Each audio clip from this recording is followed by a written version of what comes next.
બીજા મહત્વપૂર્ણ સમાચારની વાત કરીએ તો અમદાવાદ એરપોર્ટ પર બોમ્બ હોવાના મેસેજથી અફરાતફરીનો માહોલ સર્જાયો છે। દિલ્હી એર ઇન્ડિયા દ્વારા આ જાણ કરવામાં આવી હતી। અમદાવાદ એર ઇન્ડિયાના મેનેજરે આ જાણ કરી હતી। એરપોર્ટ ઓથોરિટીએ તાત્કાલિક એરપોર્ટ કરાવ્યું છે ખાલી। ત્યારબાદ બોમ્બ સ્ક્વોડ અને ડોગ સ્ક્વોડ દ્વારા આ તપાસ હાથ ધરવામાં આવી છે। અમદાવાદ ક્રાઇમ બ્રાન્ચ અને એસઓજી પણ ઘટના સ્થળે પહોંચી ગઈ છે। तो महत्वपूर्ण समाचार एक मैसेज थी अफरातफरीनो माहौल सर्जायो। अमदावाद एर इंडिया मैनेजर ने जाण कराई। एरपोर्ट ऑथोरिटीए तात्कालिक एरपोर्ट खाली कराव्યું અને ત્યારબાદ બોમ્બ સ્ક્વોડ અને ડોગ સ્ક્વોડની ટીમ જે છે તે ઘટના સ્થળે પહોંચી છે અને વધુ તપાસ હાથ ધરી છે। ઘણી બધી ફ્લાઇટ્સ ડિલે પણ થઈ છે જેના કારણે મુસાફરોને હાલાકીનો સામનો કરવો પડી રહ્યો છે, પરંતુ હાલ ડોગ સ્ક્વોડ અને બોમ્બ સ્ક્વોડની જે ટીમ છે તે એરપોર્ટ પર પહોંચી ગઈ છે અને ચેકિંગ હાથ ધરવામાં આવ્યું છે। એક મેસેજ પડતું થયું અને ત્યારબાદ તાત્કાલિક તંત્ર પણ દોડતું થયું છે।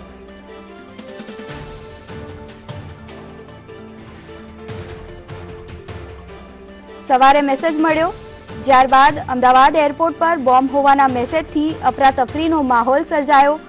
માનવામાં આવી રહ્યું છે કે લોકોના અંદર પણ ભયનો માહોલ સર્જાયો છે। દિલ્હી એર ઇન્ડિયા દ્વારા આ જાણ કરવામાં આવી હતી।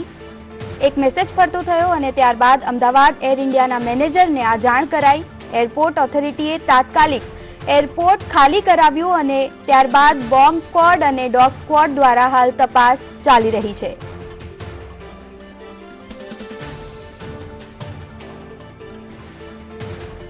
મારા સંવાદદાતા મયુર જોડાયા છે અમારા સાથે। જી મયુર, ફ્લાઇટ ડિલે થઈ છે, કેટલી ફ્લાઇટ ડિલે થઈ છે અને હાલ આ બોમ્બ સ્ક્વોડની જે ટીમ છે શું વધુ વિગતો પ્રાપ્ત થઈ રહી છે? શું એમને તપાસમાં કઈ વસ્તુ મળી છે ખરી?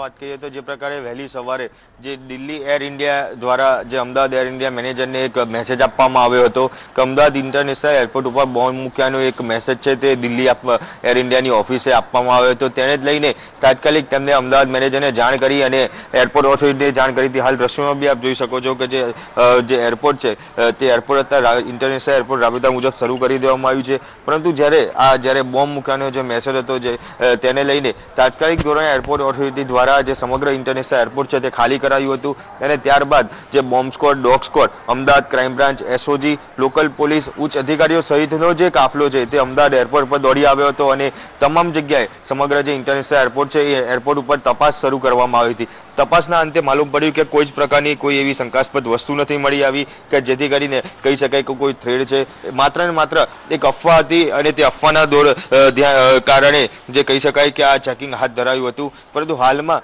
જે એરપોર્ટની જે સ્થિતિ છે તે કહી શકાય કે રાબેતા મુજબ જે ફરી એકવાર એરપોર્ટ શરૂ કરી દેવામાં આવ્યું છે। જે સુરક્ષા છે, સીઆઈએસએફના સુરક્ષા જવાનો છે તેમાં ચોક્કસથી અત્યારે સુરક્ષામાં વધારો કરવામાં આવ્યો છે। સતત સુરક્ષા જવાનો દ્વારા જે સમગ્ર ઇન્ટરનેશનલ એરપોર્ટ છે તેનું પેટ્રોલિંગ, ફૂટ પેટ્રોલિંગ પણ કરવામાં આવી રહ્યું છે। પણ કહી શકાય કે જે પ્રકારે જે આ અફવાનો દોર જે સામે આવ્યો હતો તેને લઈને ક્યાંક એક સમય માટે જે તમામ જે પોલીસ બેડું જે આખું દોડતું થયું હતું, બોમ્બ સ્ક્વોડ, ડોગ સ્ક્વોડને બી દોડતા કરવામાં આવ્યા હતા, પરંતુ હવે એક મોટી તપાસનો વિષય છે કે આ મેસેજ છે કોને આપ્યો હતો અને શું કામ આ પ્રકારનો મેસેજ તેને આપવામાં આવ્યો હતો। કારણ કે જે ફ્લાઇટ ઉડવાની હતી તેને કહી શકાય કે ડિલે કરવામાં આવી હતી અને ત્યારબાદ તે ફ્લાઇટને જે રાબેતા મુજબ મોકલવામાં આવી છે, પરંતુ ખાસ થોડાક સમય માટે કહી શકાય કે લગભગ 1.5 થી 2 કલાક માટે થઈને ક્યાંક પેસેન્જરો બી હેરાન પરેશાન થઈ ગયા હતા અને ક્યાંક જે તંત્ર છે તે પણ દોડતું થયું હતું અને ત્યારબાદ તપાસના અંતે માલુમ પડ્યું કે આ માત્ર ને માત્ર એક અફવાનો દોર હતો અને કોઈ દ્વારા આ ખોટો મેસેજ આપવામાં આવ્યો હતો। જી આભાર મયુર